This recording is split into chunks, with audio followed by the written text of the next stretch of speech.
Welcome to another episode of Chess Thoughts, where we explore life, philosophy, and the world we're all trying to make sense of. Today, we're diving into a topic that's more relevant than ever: the internet and misinformation. We live in an age where information is at our fingertips, yet the truth often feels harder to find. Social media, news outlets, viral posts, deepfakes, it's a digital jungle out there. How do we navigate it? How do we separate fact from fiction? And why is it so easy for misinformation to take root in our minds?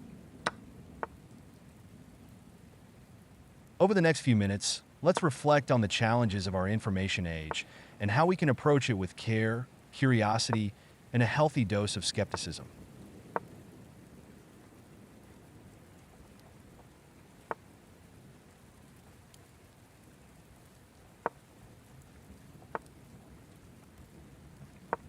The internet has revolutionized how we access information. In just seconds, we can look up the answer to almost any question, connect with people across the globe, and consume news from countless sources. It's incredible, but this convenience comes at a cost. The sheer volume of information available to us is overwhelming. And not all of it is true. Some of it is biased, some of it is manipulated, and some of it is outright false.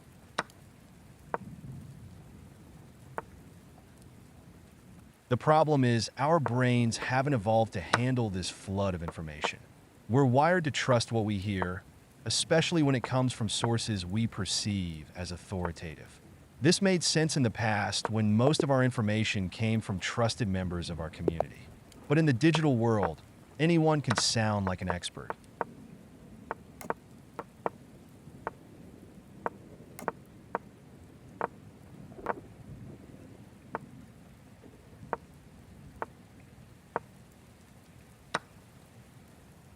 One of the reasons misinformation spreads so easily online is because it appeals to our emotions. Think about the last time you saw a headline that made you angry, scared, or even hopeful. Did you take a moment to verify it before sharing? Or did you hit the share button in the heat of the moment? Platforms like social media are designed to amplify content that provokes strong reactions. This keeps us engaged, scrolling, and clicking. But it also creates fertile ground for misinformation to thrive. Studies have shown that false information spreads faster than the truth, precisely because it's often more sensational.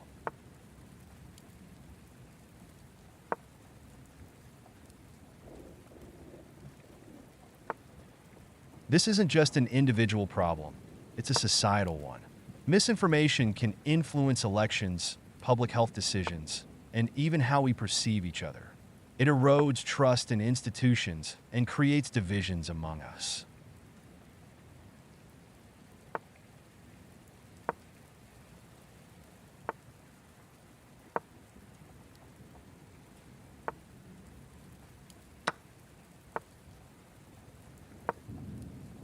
So, how do we navigate this web of information without getting caught in its traps? The first step is to cultivate critical thinking. Before you believe or share something, ask yourself a few questions. Where is this information coming from? Is the source credible? Does the headline match the content of the article? And most importantly, is this playing on my emotions in a way that might cloud my judgment? One simple but powerful habit is to pause. Just pause. Take a moment to fact check before reacting. There are tools and websites, like Snopes or factcheck.org, that can help verify claims. And if something seems too outrageous to be true, it probably is.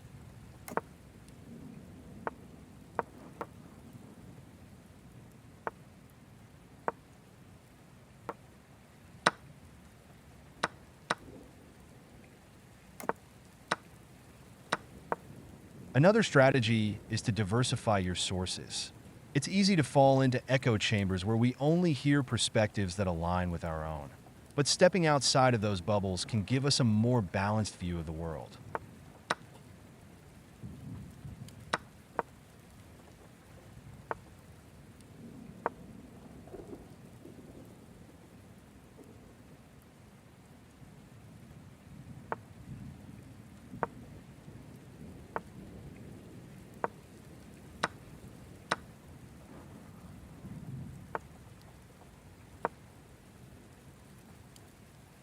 But let's go deeper.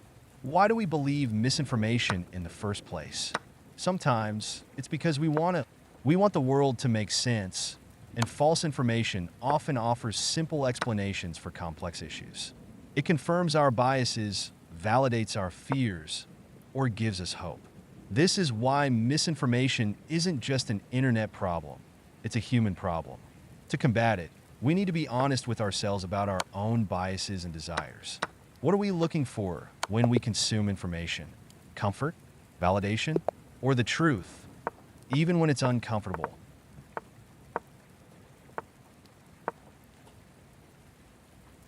Philosopher Bertrand Russell once said, "The whole problem with the world is that fools and fanatics are always so certain of themselves, and wiser people so full of doubts."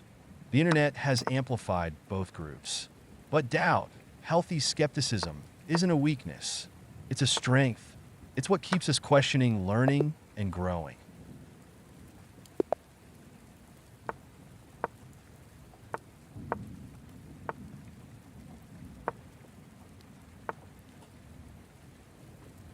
It's also important to remember that not everything on the internet is bad. The same tools that spread misinformation can also spread truth, knowledge, and connection. The key is how we use them. We can choose to approach the internet as mindful consumers rather than passive receivers. We can choose to engage thoughtfully, to verify before we share, and to prioritize quality over quantity in the information we consume.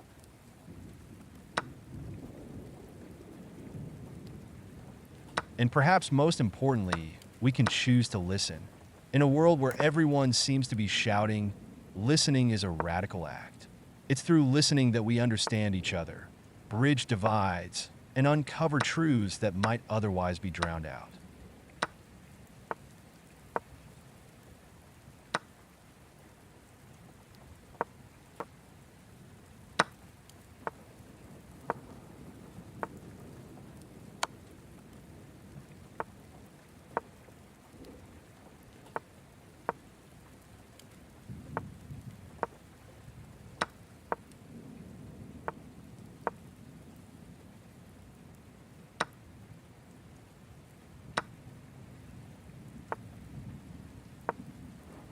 As we wrap up today's episode, I want to leave you with this thought. The internet is a powerful tool, but it's just that, a tool. It's up to us to use it responsibly.